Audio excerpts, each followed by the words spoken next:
CBS, Young Sheldon. Sheldon. Wow. Young. What's that show? Well, Young Sheldon. It's a dinosaur. Reached that The stage Sheldon. of picked up, put down. Young Sheldon. It's weird. Apologies if you're new to this, but I don't really have much new to say on this that I haven't said before. I stand by what I said. Still and intrigued by Jon Favreau. It didn't look bad. Wait, is this one Jon Favreau as well? Yeah, I think so. Yeah. That man is getting around. Are you sure? Or is he just a producer on this one? I think he's involved in some way. Okay. Carry on.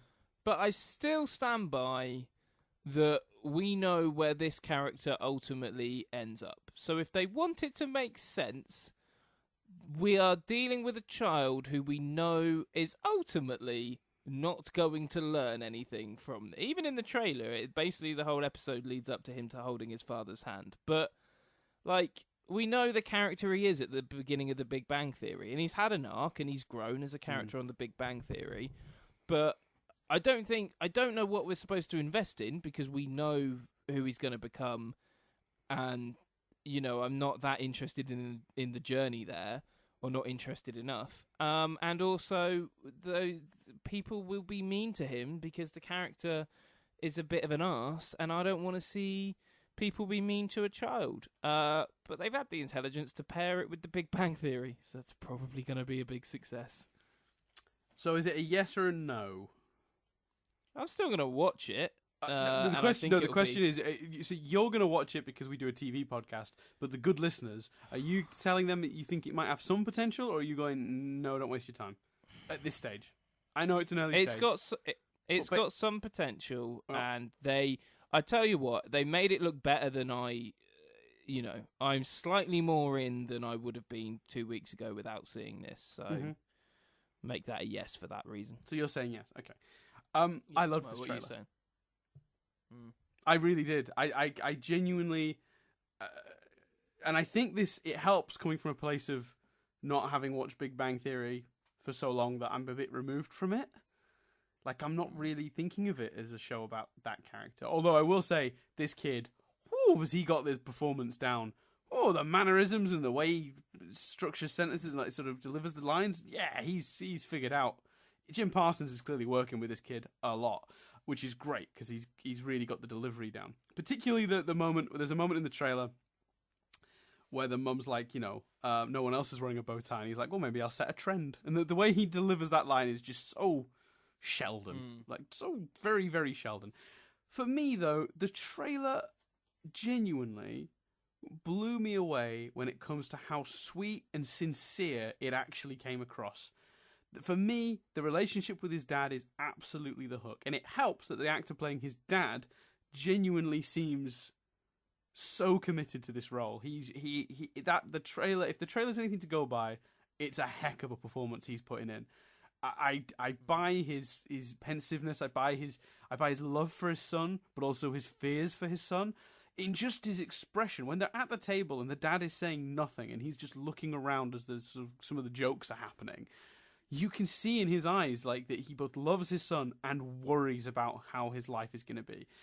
It's almost like it almost feels like he's got a disabled son. I know he hasn't, but it's this situation of I love my son, but I know he's going to have a tough life. People will not understand him. He is going to struggle socially. I see that now, and I can do nothing about it. And there's just something really weirdly heartfelt about that. And then there's the hand-holding moment at the end, which they set up nicely in the trailer at the beginning and pay off right at the end. Even the trailer had a little arc. I genuinely, this seems 1,000 times better than The Big Bang Theory.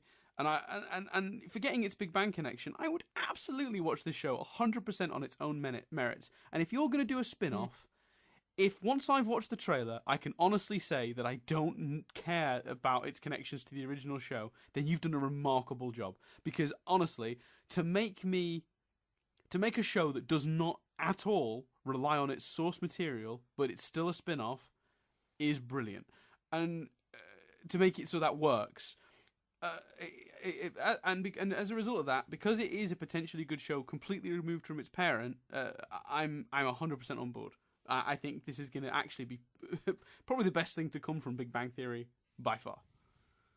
Okay, fair play. Well, Jim Parsons narrates it, just to say, so it's not completely removed, but yes, they've certainly been very clever with it, and it's more separate than Fraser, Joey, and all those. When I other say things. completely removed, sorry, let me clarify what I mean by that, because I can see where you've. It's obviously very connected to the show, but it's removed in that if you don't watch the show, this still works. It's not connected enough. Yes, yeah. For the previous show to be a necessity, and in fact, they found a premise. Sorry, I sort of made a sound as I spoke those words. They found a premise that stands on its own 2 feet and does not rely on anything from Big Bang Theory to make it work. There'll maybe be references and hints and connections, but it doesn't need Big Bang Theory to be a functional show. If you took the Big Bang Theory thing away from this could still be a good show about a very smart kid that's in a very unfortunate situation that he's socially inept. Do you see what I'm saying? So very quickly then, do you think it's a mistake to pair it with the Big Bang Theory? Because do you think that'll put people off? Well, my original concern when we talked about this, and it stands, which is that who is this show for? Because, and I think I made this complaint at the time, the Big Bang Theory crowd won't like this show, and the crowd that will like this show won't touch it because it's related to Big Bang Theory. So you're screwed either way, I think, because I think there's 2 scenarios here. Either the Big Bang crowd do get on board initially, and then drift in droves because they just want Sheldon doing quippy Sheldon things. Or you get real lucky and the other crowd give it a chance. So I'm not as confident as you are that it's going to be a hit. Because I think I think the first episode is going to be a massive hit, no matter what, because of Big Bang, but I don't know if those people stick around. I think the people that are still watching Big Bang will stick around, and I think they will like it. I think it's connected enough and novelty enough for them to like it. Hope so. And I think that those numbers will be enough. Hope so, because I genuinely would compare this to like Speechless and some of the other shows from this year that have been very good. So I legitimately, as just a fan of, I never thought I would say this, but I am kind of excited about this. Fair play.